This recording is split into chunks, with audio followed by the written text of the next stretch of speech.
Welcome, my friends, to the Dusty Games Society, a congregation of like-minded retro gaming enthusiasts who are tasked with exploring the dusty old games of days gone by, and today we invite you to cast aside the digital distractions of the modern gaming world and journey with us back to the dawn of horror in video games. The year is 1998 and Capcom has just unleashed Resident Evil 2 on the PlayStation 1, a title that cemented itself in the annals of gaming history not just as a game, but as an experience to be experienced. So ready your memory cards or your retro doodads and steel your nerves as we delve into the zombie-infested corridors of Raccoon City and rediscover why this gem still shines brightly in the twilight of gaming's past.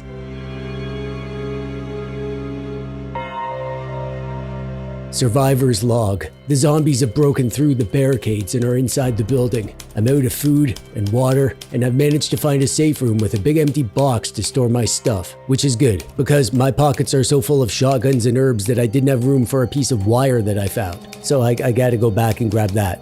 But there's a problem. I found a locked door that I need to get through and I need a key in the shape of a spade, but somehow the key is in the jug of a statue and I need a medallion to activate the statue. And I don't know where the medallion is. And no, I can't just climb up the statue to grab the key because that would be crazy. Unlike the idea that whoever designed this place put important keys in statues that need to be activated with medallions. It's a totally normal way to store keys and access them in a freaking police station. Sure, I'm glad they did that, considering it's the zombie apocalypse. So to be honest, I'm a little bit stumped. I've been wandering around the same 7 areas over and over, just spamming action in case I missed something that I can interact with that wasn't super obvious.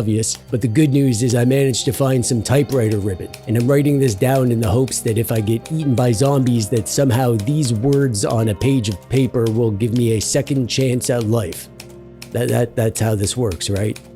Resident Evil 2 is a game that I played on the PS1 back in the day. I didn't have a PS1 when this game was released, but I used to stay over at my buddy's house and he got this, and we played this at night in his basement, and oh man, this was so freaking scary at the time. I was super into zombies back then. I love zombie movies. I had never experienced a game that made me scared before this. This was basically my first horror game. And I won't say that it's still scary by today's standards, but it's definitely still suspenseful and eerie, and there are a few good jump scares that still made me pee my pants. Released by Capcom in 1998, Resident Evil 2 is the sequel to Resident Evil 1. It's one of those games that even if you've never played it, you've probably heard of it. It's got lots of zombies, it's got lots of puzzles, and it's got more tension than me trying to ask out a girl on a date. And spoiler alert, I suck at this game, and also I suck at asking girls out on dates because I could never get an answer other than, "Sorry sir, I don't date customers." Now, are you gonna order something other than water? Resident Evil 2 throws you into Raccoon City, a place that's more messed up than my sleep schedule, which is a freaking dumpster fire to be honest. Also, there's actual dumpster fires in Raccoon City. The idea here is that there's multiple kind of stories or scenarios. You get to play as two characters, Leon, a rookie cop on his first day, and Claire, who's looking for her brother Chris from the first game, I think. You play one scenario at a time, but when the story is played out,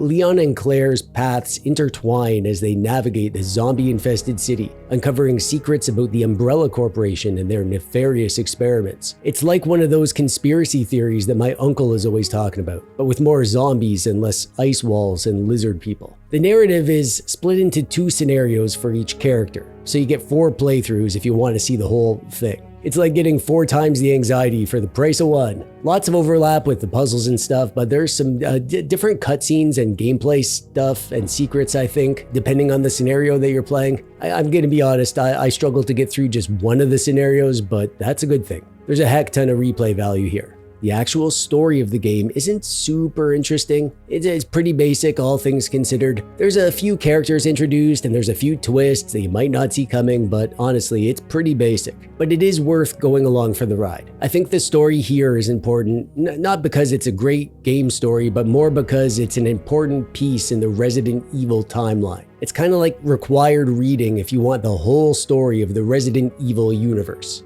Resident Evil 2 is a survival horror game, which means that you'll be managing your inventory, solving puzzles, and trying not to get eaten. And part of the surviving in this game comes from surviving the controls. Tank controls. Gotta love them. You press up to move forward and left or right to turn. It's awkward. Sometimes I felt like a baby deer on rollerblades, but once you get the hang of it, you'll be a pro in no time. Inventory management is a big part of the gameplay here. It's an obstacle throughout the entire game. You only have 8 inventory slots and you can only carry a limited number of items. So you have to decide what's more important: extra ammo, health items, or that shiny key that you just found. And spoiler alert, it's always the shiny key. And the puzzles are freaking hard, man. They're hard in a way that only puzzles from the 90s can achieve. Very convoluted, not intuitive, basically lots of trial and error. You'll be combining items, finding passwords, and just wandering through the police station and other areas to find the one thing that you need to find to progress. It's like doing an escape room during a zombie apocalypse.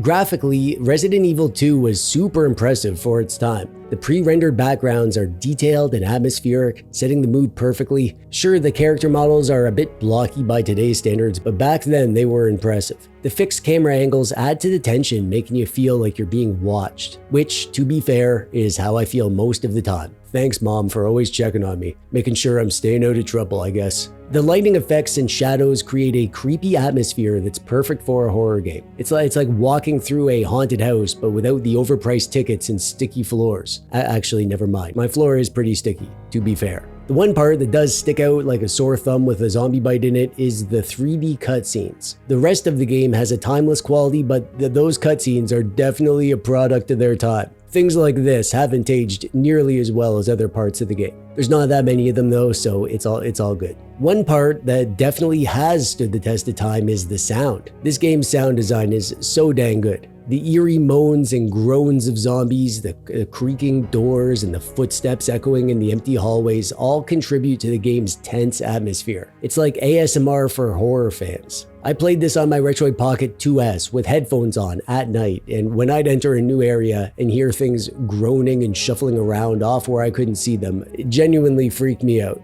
The music is good at setting the mood. It ramps up during the intense moments and fades away into the background during exploration, keeping you on the edge. And the jump scares. Let's just say I spilled my root beer more than once, hence the sticky floor. The voice acting is, yeah, but it's a product of its time too. It's not good, but it's about on par with games of this era in general. Who are you?